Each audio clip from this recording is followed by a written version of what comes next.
नमस्कार, मी संदीप राणे, शहर अध्यक्ष मीरा भाईंदर. तुम्ही बघत असाल हा आता मी व्हिडिओ टाकलेला आहे. या व्हिडिओमध्ये बघा त्या ठिकाणी निर्लज्जपणा, अक्षरशः निर्लज्जपणा अधिकाऱ्यांकडचा कसा घडतोय.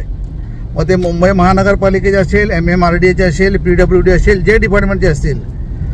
एवढं ट्रॅफिक लागलं आहे आज मीरा भाईंदरच्या दिशेने, म्हणजे मीरा भाईंदरवरनं आपण वसईला जाताना आणि येताना दोन्ही साईडला ट्रॅफिक जाम आहे. तुम्ही बघत असाल या खड्ड्यामध्ये रॅबिटच्या गोण्या टाकलेल्या आहेत. एवढी भीक लागली आहे की मीरा भाईंदर महानगरपालिकेची असेल किंवा BMC असेल मुंबईची, यांना भीक लागली. दोन्ही च्या एक बॉर्डर, एक दोन्ही महानगरपालिका एकामेका जोडून त्या ठिकाणी रस्त्याचं एवढी खराब परिस्थिती आहे. आज तुम्ही बघा नागरिकांची एवढी छळ होते. मला वाटतं हे आमदार खासदारांना मी कळकळीची विनंती करतो, या अधिकाऱ्यांवर गुन्हे दाखवायला पाहिजेत. आज आमदार खासदारची नावं खराब होत आहेत. आज तुम्ही बघत असाल या ठिकाणी खड्डे पडतात रोडवर, अधिकारी बरोबर काम करत नाही, निर्लज्जपणासारखे वागतायत.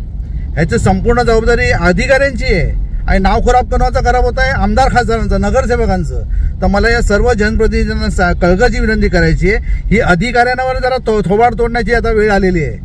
तर मी या व्हिडिओच्या माध्यमातून चेतावणी देतोय, मुंबई महानगरपालिका असू दे, MMRD असू दे किंवा मीरा भाईंदरचे MMRDचे कोणी अधिकारी असतील, हे लवकरात लवकर या रोडचं काहीतरी बंदोबस्त करावा. 1-2 दिवसाचं काम नाही झालं, मग त्या रोडचं कसा बंदोबस्त करायचा आणि कसं त्याच्यावर डांबर टाकायचं आम्ही बघतो. अधिकाऱ्यांच्या पण तोंडावर काळा फासाचं काम आम्ही आता करणार आहोत. आता अति होत आहे. आमदार खासदारांना परत एकदा विनंती करतोय, ह्याच्यावर गुन्हा दाखवायला पाहिजे. आता बघतो आता तुम्ही आता किती सिरियसनेस घेत आहे.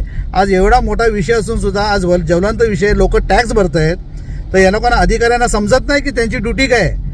आज एवढी खराब परिस्थिती आहे, नागरिक आज वेळेवर पोहोचू शकत नाही आपल्या कामावर. आपले जे दैनंदिन जीवनाचं जे काम आहे ते होत नाही आहे. तर याच्यावर कळकळीची विनंती आहे, अधिकाऱ्यांनी ताबडतोब याच्यावर लक्ष घालावा. अन्यथा महाराष्ट्र निर्माण सेना रोड जाम करेल आणि तुम्हाला जाब विचारण्याचं काम महाराष्ट्र निर्माण सेना करेल. तुमच्या या व्हिडिओच्या माध्यमातून सांगतो.